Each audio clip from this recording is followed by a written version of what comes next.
Oxygen's term loop builder is an easy way to loop through and display taxonomy terms.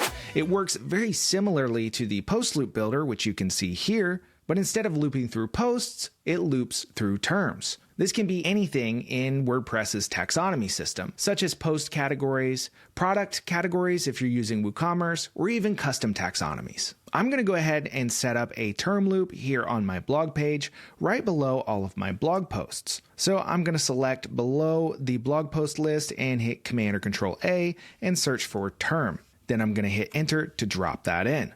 We just need to make a couple of minor styling adjustments here to make sure it looks okay with our design. So we'll set the width to 1200 pixels. We'll hop down to spacing and set the top margin to something like 60 pixels. And we'll set the space between items to 4 pixels, which should be consistent with what we have up here. And then on the individual items themselves, we'll adjust the padding and make sure it has 0 padding all the way around.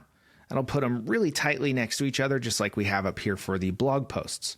Now, like all the loop builders in Oxygen, we need a component to use to display our terms. Let's go ahead and hop over to the Content tab, and for repeated block, I'm going to choose my term loop item component. We'll go ahead and select that, and you can see I'm now displaying my post categories.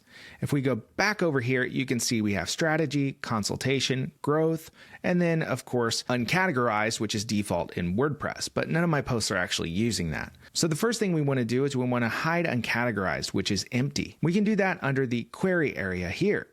We can just hit hide empty, and that hides uncategorized. We can also adjust the taxonomy we're displaying. It defaults to categories, but you can display any taxonomy terms. We can also use a query to load our terms, which we're not going to need for this demonstration. Now we just need to adjust the way these are laid out. So we'll go back over here to the Design tab, and under Layout, we'll choose Grid, and we'll set it to 3 items per row. And just like that, we now have our blog post categories displayed right below our list of blog posts on our blog page. And thanks to Oxygen's powerful dynamic data features, each item is pulling in the term's title, description, and is linked to that term's archive. You can see how incredibly flexible this is and just how useful this would be for something like a WooCommerce store, where you want to display a list of product categories to encourage people to browse your wares. With Oxygen, creating completely custom loops like this to display your terms is easier than ever.